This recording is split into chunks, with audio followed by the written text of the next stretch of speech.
प्रश्न चिन्ह खड़ा होता है कि एक मुख्यमंत्री जो 7वें 8वें साल में कुर्सी पे बैठे हैं, अगर आज भी लॉ एंड ऑर्डर की स्थिति को सही नहीं कर पा रहे हैं तो वो कुर्सी पे बैठ के क्या कर रहे हैं। बहराइच में ये घटना की पुनरावृत्ति ना हो और कानून व्यवस्था बहाल हो, इसकी जिम्मेदारी सरकार की है। मैं किसी भी तरह की हिंसा का विरोध करता हूं और सब लोगों से मिलजुल के धैर्य बना के रखने का और एकजुट रहने का जो है आग्रह करता हूं, निवेदन करता हूं। और हमारी पार्टी के साथी लगातार घटना पर नजर बनाए हुए हैं। मैं स्वतः लगातार अधिकारियों के संपर्क में। मेरा मानना है कि अगर सरकार ने लापरवाही नहीं बरती तो बहुत जल्द सब कुछ शांत हो जाएगा और भविष्य में उत्तर प्रदेश में इसकी जो है आंच ना जाए, इसका ध्यान भी सरकारों को रखना है। अपने पद की गरिमा का ध्यान भी रखना है। वो पद किसी एक जाति, एक धर्म, एक पार्टी तक सीमित नहीं है। मुख्यमंत्री उत्तर प्रदेश के सभी लोगों के रक्षक हैं और अगर वो रक्षा करने में विफल हो रहे हैं, क्योंकि कोई भी घटना, जैसे बुद्ध ने कहा कि हर घटना के कारण, हर दुख के पीछे कोई ना कोई कारण होता है और उस कारण का निवारण होता है। ये इतनी बड़ी घटना हुई कैसे, पुलिस व्यवस्था ने कैसे चूक हुई, किस तरह से मनोबल बढ़ा के लोगों को उकसाने का काम किया गया, इन सब चीजों पे अगर हम नजर दौड़ाएंगे तो महसूस होगा कि ये लॉ एंड ऑर्डर का फेलियर है और ये भाजपा की डबल इंजन की सरकार का फेलियर है। इसका जवाब जो है सरकार को देना चाहिए और उम्मीद से, जितनी उम्मीद थी उससे कम जो है खरे उतर पा रहे हैं उत्तर प्रदेश के मुख्यमंत्री। इस बात को केंद्र को भी ध्यान देना चाहिए। मुंबई में गोली मारकर जो है बहराइच में निकला है, इसमें क्या कहेंगे? अब आप देखिए कि एक बड़ी घटना हुई है, हो सकता है किसी दूसरी घटना से ध्यान हटाने का भी एक तरीका हो। कई चीजों को, मैंने कहा ना, हर घटना के पीछे कोई ना कोई कारण होता है और मैं तो खुद वो शख्स हूँ जिसने गोली खाई है। जिन लोगों ने मेरे ऊपर हमला किया था उनको बेल मिल गई है, वो खुलेआम घूम रहे हैं। आपको महसूस होना चाहिए कि उत्तर प्रदेश में या जहाँ डबल इंजन की सरकार है वहाँ कानून व्यवस्था के कितने बुरे हाल है। वहाँ किसी की भी सरकार रही होती तो भी मैं यही कहता कि सरकारों को अपने ऊपर सोचना चाहिए। ये उनके ऊपर प्रश्न चिन्ह उनकी कार्यशैली पे कि किस तरह से अपराधी खुलेआम घूम रहे हैं। 10 सीटों पर उपचुनाव होना है, क्या मानते हैं? आपकी पार्टी को लेकर क्या लोग जीवित रहेंगे तभी तो चुनाव होंगे। बहराइच में क्या आप जाइए, जिस तरह का माहौल है, महाराष्ट्र में चुनाव है, हम सब लोगों को वहाँ जाना है, अपनी पार्टी का काम आगे बढ़ाना है। क्या ऐसे माहौल में चुनाव संभव मानते हैं? क्या ऐसे माहौल में चुनाव स्वस्थ माहौल के साथ हो सकते हैं? तो जो सरकारें नेताओं को सुरक्षा नहीं दे पा रही है, बड़े बड़े उद्योगपतियों को सुरक्षा नहीं दे पा रही है, वो गरीब आदमी की सुरक्षा क्या करेगी? मेरे जैसे एक किसान के बेटे की, एक प्राइमरी स्कूल के मास्टर के बेटे की सुरक्षा क्या करेगी? इसलिए मैं कहूंगा कि वहां की सरकार को अपने अंदर झांकना चाहिए और सख्त कार्रवाई करनी चाहिए। जो मुख्य आरोपी, जो षड्यंत्र का मास्टरमाइंड है, उसको जो है जनता के सामने लाना चाहिए, उस पर सख्त कार्रवाई करनी चाहिए। लखनऊ की जो घटना हुई, काफी मेहनत करी मगर ऐसे नतीजे नहीं आ पाए, क्या कहें? मैं इस बात से बिल्कुल दुखी नहीं हूँ। हम लोग चुनाव हारे हैं, हौसले नहीं हारे। चुनाव होते इसलिए हैं कि हम उसमें प्रतिभाग करें। हमने अपनी बात को जनता तक पहुंचाया और हम अपनी बात को पहुंचाने में कहीं असफल रहे। हम ज्यादा मेहनत करेंगे भविष्य में और इसके लिए संगठनात्मक ढांचे को और मजबूत करेंगे और मजबूत करके कोशिश ये करेंगे कि चुनाव के परिणाम आजाद समाज पार्टी के फेवर में आए और इसके लिए हम लोग संघर्ष कर रहे हैं। क्या भोपाल से पीड़ित परिवार से जाके मिलेंगे, उनसे क्या लगता है? मैं पूरी कोशिश करूंगा कि अगर माहौल थोड़ा जल्दी सुधर जाएगा, क्योंकि इस माहौल में वहां जाना और सिर्फ किसी राजनीतिक स्वार्थ के लिए जाना ये अच्छा नहीं। मैं ये कोशिश करूंगा कि सबसे पहले तो मुख्यमंत्री को वहां जाना चाहिए। मुख्यमंत्री तो लखनऊ में दलित परिवार के घर नहीं पहुंच पाए। देखिए, ये बड़े दुख की बात है कि नारा देने वाले मुख्यमंत्री की बटेंगे तो कटेंगे, तो चुनाव में तो बड़ा अच्छा नारा देखे, चुनाव के बाद जब उनकी पुलिस ही काट देती है, मार देती है, तो वो एक दलित परिवार के आंसू पूछने के लिए भी नहीं पहुंच पाते हैं, उनके नेता भी नहीं पहुंच पाते हैं। इससे हमारे लोगों को सावधान रहना चाहिए कि उत्तर प्रदेश की या भाजपा की या केंद्र की भाजपा की सरकार हम कमजोर लोग हितैषी नहीं है। हमें उनसे सावधान रहते हुए अपनी पार्टियों के साथ आगे बढ़ना चाहिए। बयान को लेकर क्या है? कि सबसे पहले तो मुख्यमंत्री को वहां जाना चाहिए। मुख्यमंत्री तो लखनऊ में दलित परिवार के घर नहीं पहुंच पाए। देखिए, ये बड़े दुख की बात है कि नारा देने वाले मुख्यमंत्री की बटेंगे तो कटेंगे, तो चुनाव में तो बड़ा अच्छा नारा देखे, चुनाव के बाद जब उनकी पुलिस ही काट देती है, मार देती है, तो वो एक दलित परिवार के आंसू पूछने के लिए भी नहीं पहुंच पाते हैं, उनके नेता भी नहीं पहुंच पाते हैं। इससे हमारे लोगों को सावधान रहना चाहिए कि उत्तर प्रदेश की या भाजपा की या केंद्र की भाजपा की सरकार हम कमजोर लोग हितैषी नहीं है। हमें उनसे सावधान रहते हुए अपनी पार्टियों के साथ आगे बढ़ना चाहिए। बयान को लेकर क्या है? लगातार उसको लेकर विरोध हो रहा है। बयान किनके बयान को? आप लोगों ने तो हाईलाइट कराया। वो तो चाहते थे कि वो तो कैमरे से वीडियो बनवा रहे थे कि हाईलाइट हो जाऊं।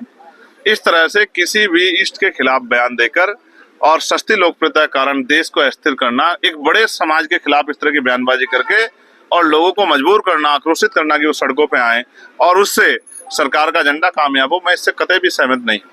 और अगर उन्होंने अपराध किया तो फिर इसलिए उनको जेल जाना पड़ा, भविष्य में अपराध करेंगे तो फिर जेल जाएंगे। सर, लखनऊ की जो घटना हुई उसमें आप किसकी कमी मानते हैं? मैं अपनी कमी मानता हूँ। मैं मुख्यमंत्री नहीं हूँ, इसलिए सब कुछ हो रहा है। मैं मुख्यमंत्री होता कुछ भी नहीं होता। किसी दलित की, किसी गरीब की जान नहीं ले पाता कोई, किसी बहन बेटी पे जुल्म नहीं कर पाता कोई नौजवान बेरोजगार नहीं घूम रहा होता, किसी भर्ती में घोटाला नहीं होता, और तमाम तरह से जो अन्याय आज हर वर्ग के व्यक्तियों को झेलना पड़ रहा है, या सुरक्षा की भावना नहीं होती। लॉ एंड ऑर्डर इतना अच्छा होता कि रात को 12 बजे भी, जैसे हमारे एक नायक हुए हैं जो पेरियार, ईवी पेरियार रामानाथन स्वामी कहते थे कि रात को 12 बजे भी बेटियां जो है खुलेआम घूम पाती, ऐसा माहौल मिलता है उत्तर प्रदेश को।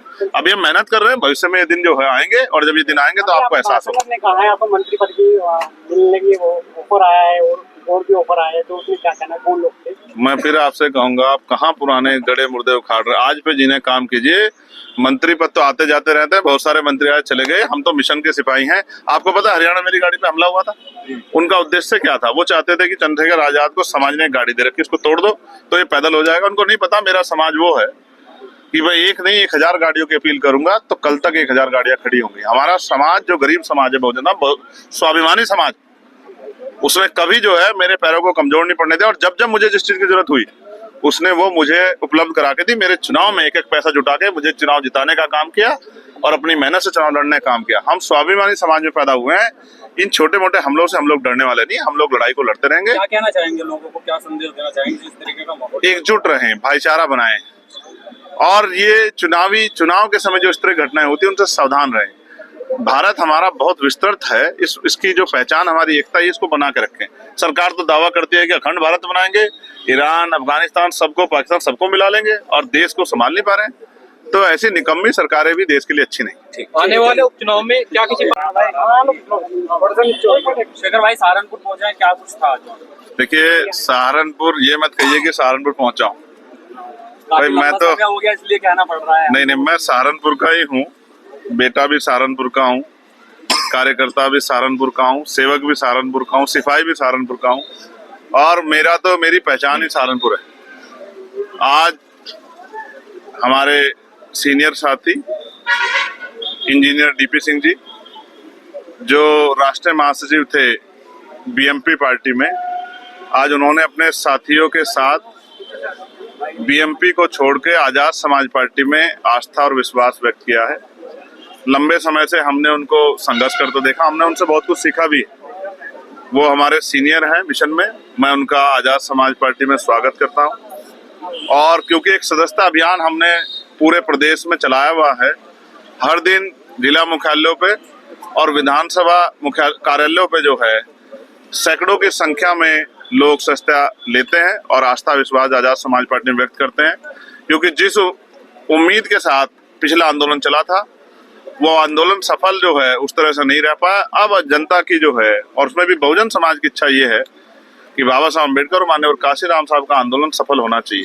तो बड़े पैमाने पे बहुत सारे बुद्धिजीवी, संघर्षशील साथी, अन्य पार्टी से लोग जुड़ रहे हैं।